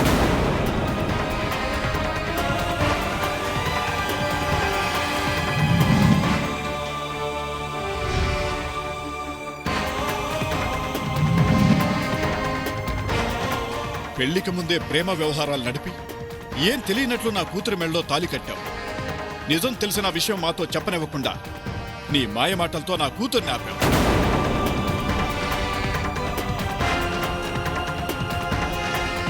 చివరికి విషయం బయటపడుతుందని ఒక నిండు ప్రాణాన్ని తీశావు. నా బిడ్డ గొంతు కోసావు. మావయ్య, సావిత్రికి ద్రోహం చేయాలని నేనెప్పుడు అనుకోలేదు. తను నా ప్రాణం మావయ్య. అందుకేనా నా బిడ్డ జీవితాన్ని ఇలా దారం తెగిన గాలిపటాన్ని చేశావు? చాలు. నా బిడ్డ మీద నువ్వు చూపించిన ప్రేమ చాలు. ఇంకా తట్టుకునేంత ఓపిక నాకు లేదు. అందుకే నా బిడ్డను మా ఊరు తీసుకెళ్ళిపోతున్నాను.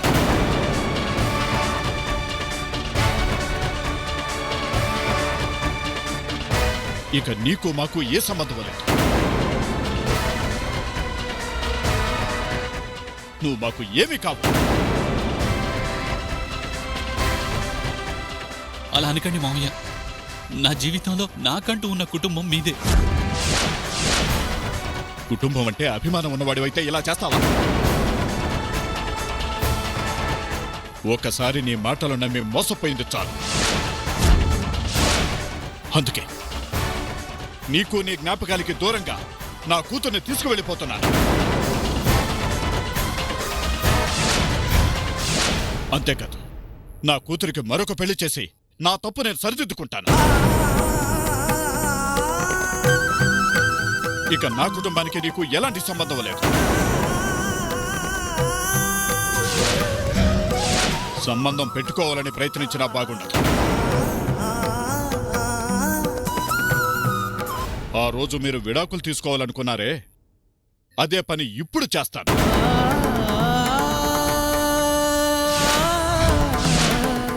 విడాకులు పేపర్లో పంపిస్తాను. సంతకం పెట్టి పంపించు చాలు.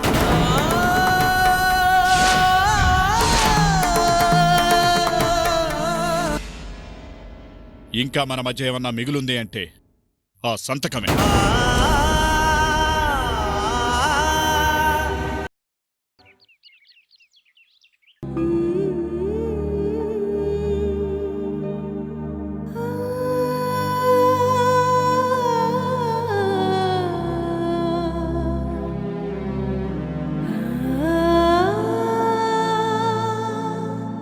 జానకి, బట్టలు సర్దుకురా, బయలుదేరదాం. అదేంట్రా, అది పుట్టెడు దుఃఖంలో ఉంటే దాన్ని వదిలేసి మనమెలా వెళ్తాం? సావిత్రి కూడా మనతో పాటు వస్తుంది. తన బట్టలు కూడా సర్దండి.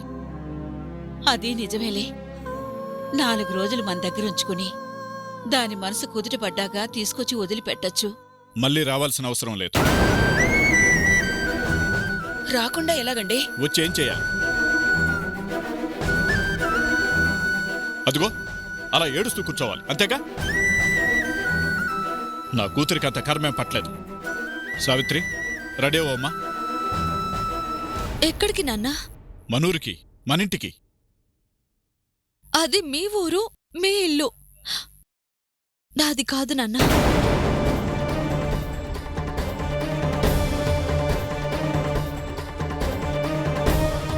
నీ ఇల్లు కాదా? ఎలా అవుతుంది నాన్నా? ఇంటి పేరు మారినప్పుడే నా ఇల్లు మారిపోయింది. అంటే ఈ ఇంట్లోనే ఇలా ఏడుస్తూ ఉంటావా? నా భర్త కష్టంలో ఉంటే నేనెడవక ఇంకెవరు ఏడుస్తారు? అతను నీ భర్త ఏంటమ్మా? ఒక ఆడపిల్లనే హత్య చేసిన హంతకుడు. ఇంకా నువ్వు అతని భార్య ఏంటి? అదే హత్య నేను చేశాను అని రుజువయ్యుంటే నన్ను మీ కూతుర్ని కాదు అనేవాళ్ళ నాన్నా?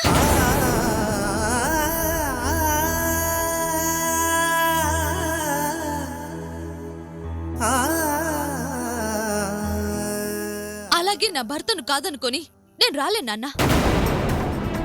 పిచ్చి పెట్టిందా నీకేమన్నా? ఇంకా ఇక్కడే ఉండి ఏం సాధిస్తావు? 14 సంవత్సరాల తర్వాత వచ్చి అతని కోసం ఎదురు చూస్తూ కూర్చుంటావా? తప్పు చేశాడని నా భర్తకి శిక్ష వేశారు. ఆయన ఏ తప్పు చేయలేదని నా మనసు చెప్తుంది. అది నిరూపించి ఆయన్ని బయటకు తీసుకొచ్చుకుంటాను. కష్టంలో సుఖంలో కలిసి ఉండాలని దగ్గరుండి ప్రమాణం చేయించి ఆయన్ని కష్టంలో వదిలేసి రమ్మంటున్నారు. ఇదే న్యాయం నాన్నా? అది కష్టం కాదు, శిక్ష. తప్పు చేశాడు, శిక్ష అనుభవిస్తున్నాడు. అనుభవించని. అతను చేసిన తప్పుకి నువ్వు శిక్ష అనుభవించాల్సిన అవసరం లేదు. భార్యాభర్తలంటే ఇద్దరు కాదు నాన్నా, ఒక్కరు. ఒక చేయి తప్పు చేసిందని విడదీసి దాన్ని మాత్రమే శిక్షించగలమా?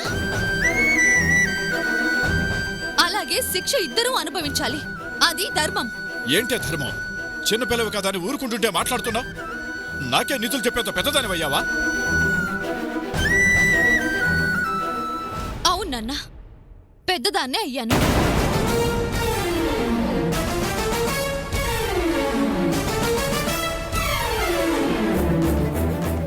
ఏంటే నాన్నకే ఎదురు చెప్తున్నావా? నీ భర్తనంటే నీకంత కోపం వస్తే నా భర్తనంటే నా కోపం రాదా? నా భర్త సమాజానికి, కోర్టుకు, మీకు హంతకుడిలా కనిపించొచ్చు. ఆయన మంచితనం చూసిందాన్ని, అనుభవించిందాన్ని నాకు తెలుసు. ఆయన హంతకుడు కాదు. హంతకుడని కోర్టే నిర్ణయించి శిక్ష కూడా వేసింది. నువ్వు అతను హంతకుడు కాదు అంటే నిరపరాధైపోతాడా? నిరపరాధని నేను నిరూపించి చూపిస్తాను. ఏంటే నువ్వు చూపించేది? శిక్ష పడిన మనిషిని బయటికి తీసుకురావడం అంటే మాటలా? నేను తీసుకొస్తానన్నా. ఏంటమ్మా నువ్వు నాన్నతో అలాగైనా మాట్లాడేది? వాడు ఆలోచించేది నీ గురించే కదమ్మా. నా గురించి ఆలోచిస్తే నా భర్త గురించి కూడా ఆలోచించాలి. విడదీసి ఆలోచించడానికి మేము ఇరుగు పొరుగు వాళ్ళం కాదు, భార్య భర్తలం. హత్య చేసి జైల్లో కూర్చున్న వాడి గురించి మాకెదురు చెప్తున్నావా? ఏం ఘనకార్యం చేశాడని తన గురించి ఆలోచించాలి. నన్ను నలుగురిలో తలెత్తుకోకుండా చేసిన తన గురించి నేనెందుకు ఆలోచించాలి? మాట్లాడింది చాలు, బయలుదేరు. నేను రాను నాన్న. ఇక్కడే ఉంటే నలుగురు అనే మాటలకి నువ్వు చచ్చిపోతావమ్మా. పర్లేదు నాన్న, ఆయన కోసం ఆనందంగా చనిపోతాను. నా కోసం నా భర్త చాలా కష్టపడ్డారు నాన్న. ఆయన కోసం నేను కష్టపడతాను. ఏం చేసైనా నా భర్తను విడిపించుకుంటాను. భర్త భర్త భర్త ఎక్కడి నుంచి వచ్చాడు ఈ భర్త? ఈ రోజు వచ్చిన తన గురించి కనిపించిన మాకెదురు చెప్తావా? ఆ రోజు అతనే నీ జీవితం అమ్మా అని నాకు చెప్పారు. ఈ రోజు నుంచి నా కూతురు నీది అని కాళ్ళు కడిగి కన్యాదానం చేసి మరీ ఆయనకు చెప్పారుగా. మీది కాదని ఇచ్చేశాక మీకంటి నాన్న నా మీద హక్కు. మరి నీ భర్త గురించి అంతగా ఆలోచించిందానివి నీ భర్తని దాన్యవతిలో తీసుకొచ్చి భార్యని చేయాలని ఎందుకనుకున్నావు? నా భర్తకి చెడ్డ పేరు రాకూడదని. నా భర్త వల్ల పొరపాటు జరిగింది అని నమ్మాను. ఆయన చేసిన పొరపాటుకి ఒక ఆడపిల్ల జీవితం నాశనం కాకూడదని, దానివల్ల ఆయనకి చెడ్డ పేరు రాకూడదు అని అనుకున్నాను. అందుకే పెళ్లి చేయాలనుకున్నాను. అప్పుడు నేను కోరుకుంది నా భర్త బాగుండాలి అనే కదమ్మా. ఆ రోజైనా ఈ రోజైనా నా భర్త గురించి ఆలోచిస్తున్నాను. అంటే నీ గురించి ఆలోచించే మేము అవసరం లేదు. నీ గురించి పట్టించుకోకుండా హత్య చేసి లోపలికి పోయి కూర్చున్నా అతను నీకు కావాలి, అంతేగా? నా భర్త నాకు కావాలి అనుకుంటే తప్పే ఉంది నాన్న. నీకు నీ భర్త కావాలేమో, నాకు హంతకుడైన అల్లుడు అవసరం లేదు. చివరిసారిగా చెప్తున్నాను, వెళ్దాం పద. రా నాన్న. నా కూతురి జీవితం నాశనం అవ్వకూడదని నేను ఆలోచిస్తుంటే నీకెందుకు అర్థం కావట్లేదమ్మా? మీ కూతురు గురించి మీరు ఆలోచించినట్టే నా భర్త గురించి నేను ఆలోచించుకోవాలిగా. అదే నీ నిర్ణయమా? ఇలా ఇష్టప్రకారం నిర్ణయాలు తీసుకుని పరిస్థితి ఇంత దూరం తెచ్చుకున్నావు. అయినా నీకు బుద్ధి రాలేదు. ఇదే నే నిర్ణయం అయితే నా మాట వినని కూతురు నాకు అవసరం లేదు. ఈ చావేదో నువ్వే చావు. ఎట్టి పరిస్థితుల్లో నువ్వు మాకు ఫోన్ కూడా చేయదు.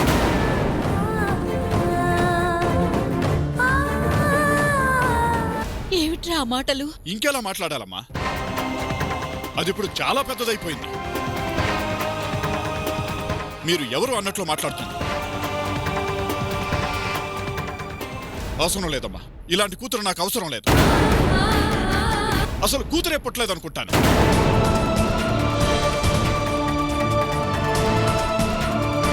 అదండి. ఏమండి, దాన్నిలా వదిలేసి మనం ఎలా వెళ్ళిపోతామండి? అప్పుడు మీకు నేను లేననుకోండి.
Bye.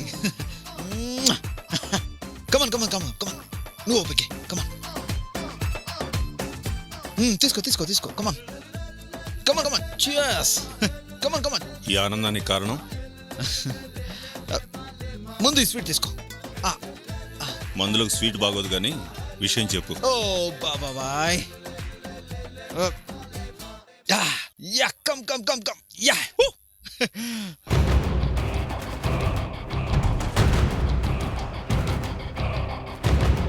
Hey, very very very very very happy, very happy, very very happy, so happy, happy happy happy happy, I'm very very very happy. ఏ సావిత్రి బయటకు వచ్చిందనా?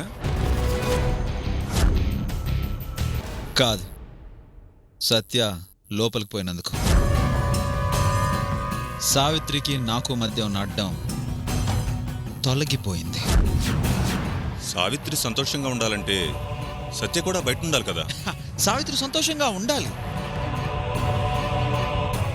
నాతో. కొత్తగా మాట్లాడుతున్నావు చంద్ర. మాట పాతదే, మధ్యలో క్యారెక్టర్ కొంచెం కొత్తగా చూపించాను అంతే. మరి ఇన్ని రోజులు సావిత్రి బాధపడుతుందని తెగ ఫీల్ అయ్యావు. నటించా. నా దగ్గర కూడానా? ప్రాక్టీస్ నీ దగ్గర, పెర్ఫార్మెన్స్ అక్కడ. అయినా నా టైం ఏంటో ఇలా కలిసి వస్తుంది.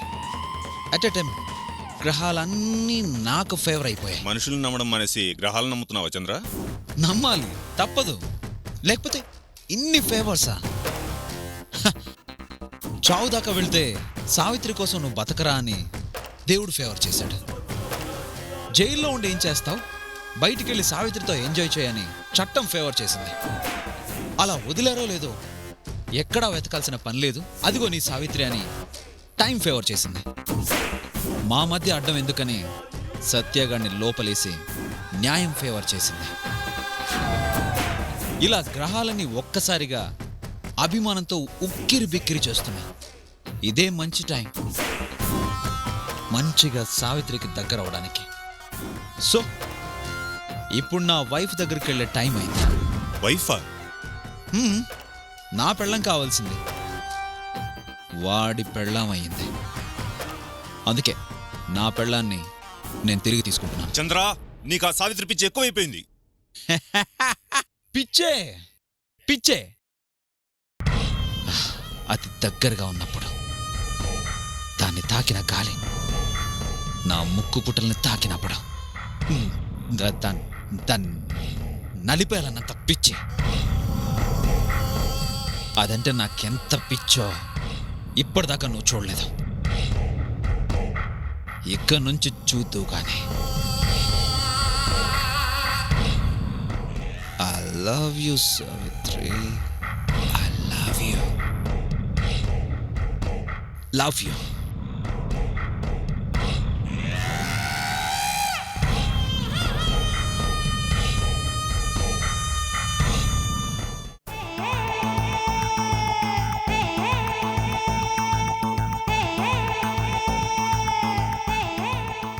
ఏట్రా మదనం, పేటలో ఆడంగులంతా బిజీ అయిపోయారు. వాళ్ళ అభ్యుదయం కోసం ఓ సంఘం ఎట్టేసి, దానికి ఓ ఆఫీస్ ఎట్టేసి, ఓ అని సేవలు చేసేసి మహిళా బంధు అనే బిరుదు కొట్టేశావు. అయినా మనం కాకపోతే మన పేటలో లేడీస్ని ఎవరు చూసుకుంటారు? వాళ్ళ కోసమే నువ్వు, నీ కోసమే వాళ్ళు.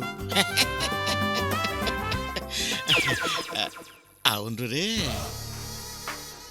పాపం పక్కింటి సావిత్రికి మొగుడు జైల్లో పడ్డాడంట, అమ్మ నాన్న అలిగి వెళ్ళిపోయారంట, ఒంటరైపోయిందంటరోయ్.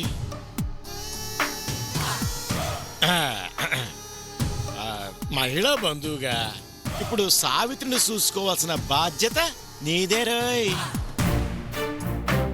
ఓ పాలెళ్ళి పలకరించి వస్తే పని అయిపోద్దిగా. ఏయ్ నిన్నేరా, ఎల్లు.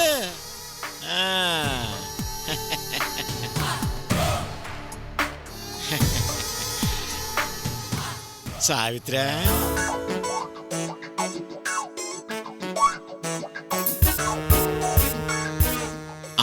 దగ్గరికి పశువుల దగ్గరికి ఒట్టి చేతులతో వెళ్ళకూడదు.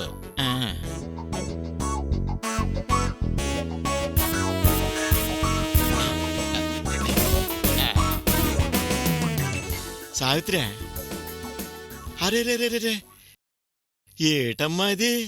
ఇప్పుడు ఏటైందని అలా కళ్ళల్లో నీళ్ళెట్టేసుకుని బాధపడిపోతున్నావు? కష్టం అన్నాక మడిసికే వస్తుంది, రాకపోతే దానికి మాత్రం ఏంతో వస్తుంది. అయినా ఇలా బాధపడుతూ కూర్చుంటే బాధలు తీరిపోతాయా? జీవితం అన్నాక కష్టాలు ఉంటాయి, సుఖాలు ఉంటాయి. ధైర్యంగా ఉండాలి. కొంచెం టీ తాగు, ప్రశాంతంగా ఉంటుంది.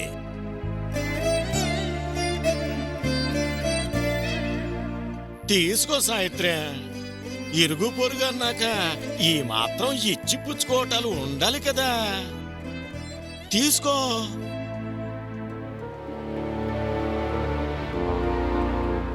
తీసుకో సావిత్రి.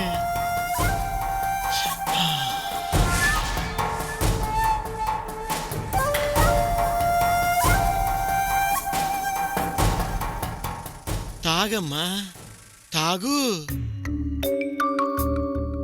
తాగు.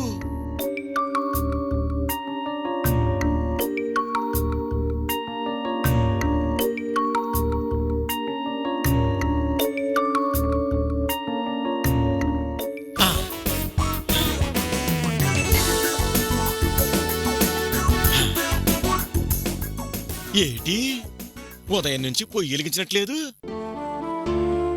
బాధల్లో ఉన్నావు కదా, తినాలనిపించదులే. అలానే తినకపోతే ఆరోగ్యం పాడైపోద్ది. నీలాటోళ్ళ కోసమే ఈ మహిళా బంధు మాదనుండేది. మీ కష్టమే నా కష్టం. ఒక్కదానివే వంటేం చేసుకుంటావు గాని మా ఇంట్లో కూరలు తెస్తాను, తినేద్దు గాని. అయ్యో, మీకెందుకండి శ్రమ? నేను వంట చేసుకుంటాను. లేడీస్కి సాయం చేయటంలో శ్రమ ఏంటి? ఒకవేళ శ్రమ పడినా అందులో ఒక ఆనందం ఉంటది. వద్దండి, ఒక్కదానికి వంట ఎంతసేపు చేసుకుంటాను? సరే చేసుకుంటావు, కానీ అసలే కష్టంలో ఉన్న ఆడపిల్ల కష్టపడుతుంటే పెద్దాన్ని చూస్తూ ఎలా ఉండగలను? ఏ పూటకి మా ఇంటి భోజనం తినేద్దు గాని. అది కాదనకూడదు మరి. ఇరుగు పొరగన్నాక ఈ మాత్రం ఉండకపోతే ఏం బాగుంటది? ఇప్పుడే వచ్చేస్తాను.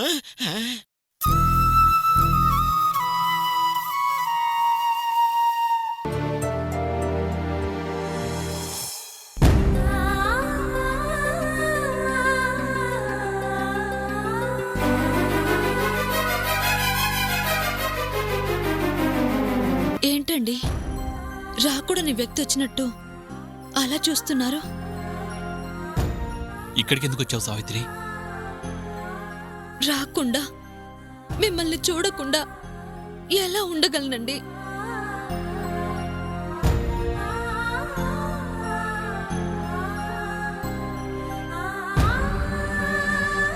వచ్చి బాధపడటం తప్ప చేసేదేముంది సావిత్రి? 14 ఏళ్ళు ఈ జైలు, ఈ ఊచలు, ఇదే జీవితం. ఇక్కడే నా జీవితం అయిపోతుంది. నాకు భార్యవైనందుకు నీ జీవితం వృధా అయిపోకూడదు. మీ నాన్నగారు చెప్పినట్టు ఆయనతో పాటు మీ ఊరెళ్ళిపో.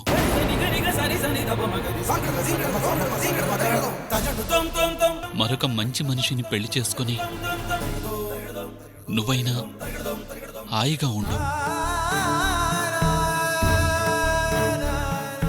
ఏంటండి, ఏమన్నారు? మరొకరిని పెళ్లి చేసుకొని హాయిగా ఉండాలా? మరి మీరు? నా గురించి మర్చిపో. నీ ఇంటికి ఇలా వచ్చి అలా వెళ్ళిపోయిన అతిథిని అనుకో. నా ఇంటి వరకే వచ్చుంటే అలాగే అనుకునేదాన్నండి. కానీ మీరు నా మనసు వరకు వచ్చారు.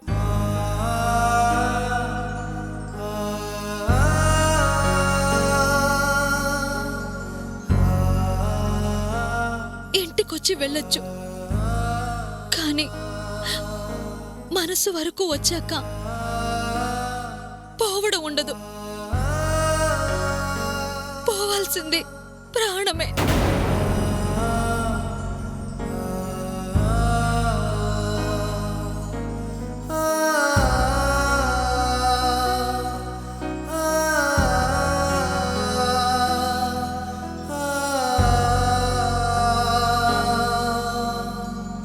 నా వల్ల ఏం సుఖపడ్డావని సావిత్రి?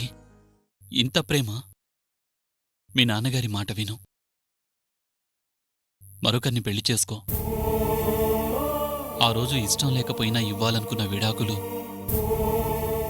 ఈరోజు ఇష్టంగా ఇస్తాను.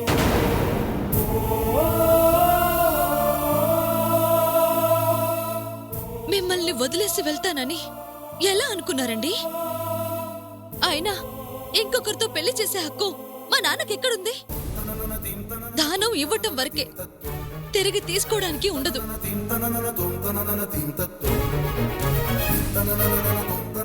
మీ కాళ్ళు కడిగి కన్యాదానం చేసింది నన్ను మాత్రమే కాదు, నా మీద ఆయనకున్న హక్కుల్ని, అభిమానాల్ని కూడా. ఒక్కసారి ఆలోచించి చూడు సావిత్రి. నా కోసం నీ జీవితాన్ని నాశనం చేసుకోవద్దు. నేనే కావాలనుకుంటే 14 ఏళ్ల ఎదురుచూపు తప్ప నీకేం మిగలదు. ఆ తర్వాత వచ్చినా ఒకరి మీద ఆధారపడే వయసే తప్ప అప్పటికి మన దగ్గర ఏం ఉండదు.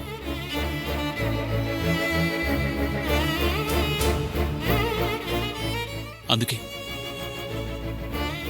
మీ నాన్నగారు చెప్పినట్టు విన్నావనుకో,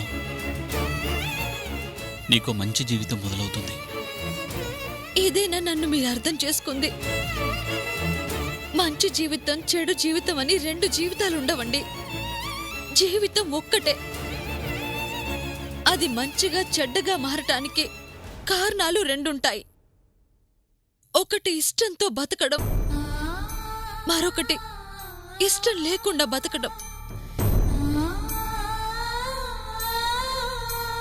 నాకు నా భర్త అంటే ఇష్టం, ఆయనతో బతకడం ఇష్టం, ఆయన భార్యగా చావటం ఇష్టం. ఇవేమీ లేని జీవితం నాకు మంచి జీవితం ఎలా అవుతుందండి?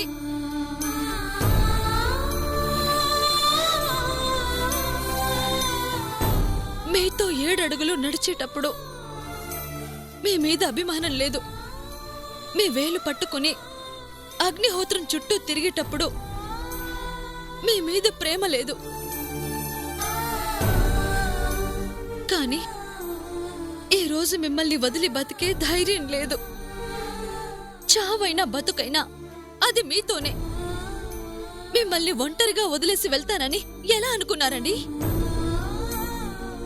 అనాథగా పుట్టి అనాథగా పెరిగిన నాకు ఒంటరితనమేం కొత్త కాదు సావిత్రి. అప్పుడు అనాథ, ఇప్పుడు కాదు. ఈరోజు నేనున్నాను. ప్రాణం పోయే వరకు మీ భార్యగానే ఉంటాను.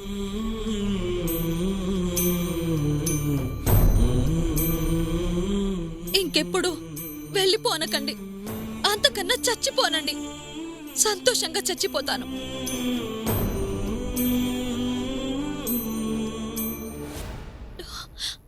ఈ ఊచలు ఎన్ని రోజులు మనల్ని విడదీయగలవో చూస్తాను. ఎవరూ లేరనుకుంటున్న మీకు అన్నీ నేనై మిమ్మల్ని నేను విడిపించుకుంటాను. సావిత్రి,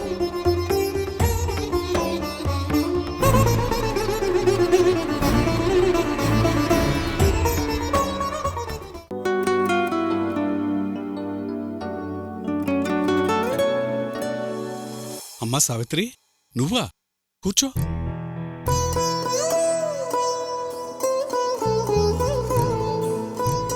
నేనే ఓసారి వచ్చి పలకరిద్దామనుకున్నానమ్మా, కుదరలేదు. నిజం చెప్పాలంటే ముఖం చెల్లలేదమ్మా. ఇంత అనుభవం ఉండి నీ భర్తకు శిక్ష పడకుండా చేసి నీకు అప్పగించలేకపోయాను. అందుకే రాలేకపోయానమ్మా. ఏమ్మా, నన్ను వెతుక్కుంటూ వచ్చావు? నాతో ఏమైనా పని పడిందా? అవునంకుల్. చెప్పమ్మా.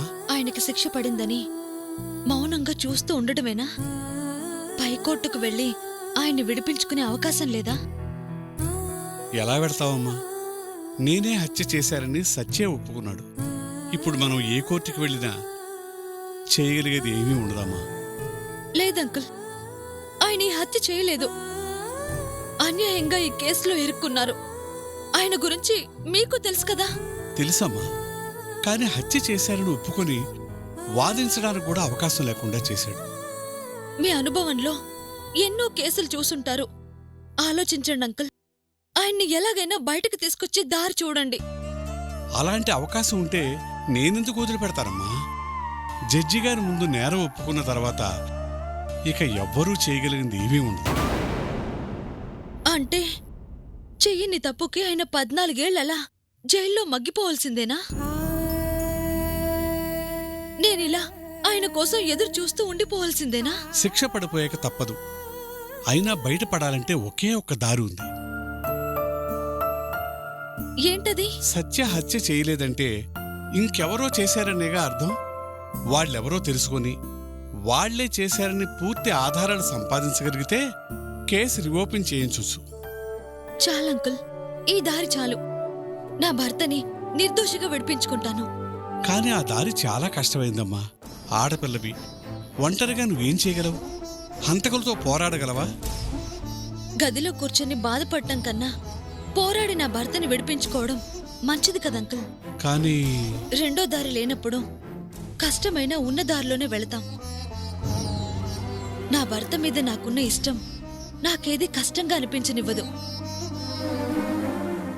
అసలు హంతకులు ఎవరో తేల్చి ఆయన్ని నిర్దోషిగా బయటకు తీసుకొస్తాను అంకుల్. నీ భర్త గురించి ఆలోచిస్తున్నావు మంచిదే, కానీ హంతకుల్ని పట్టుకునే ప్రయత్నంలో నీకేదన్నా జరిగితే? ఏదో జరుగుతుందని భయపడితే ఏదీ చేయలేం. నా భర్త కోసం నేను పోరాడతాను.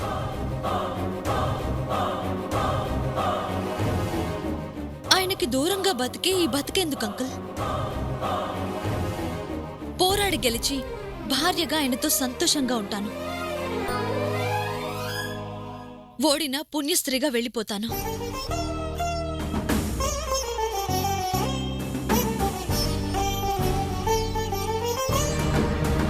ఎందుకండి చెయ్యని తప్పును మీ మీద వేసుకున్నారు?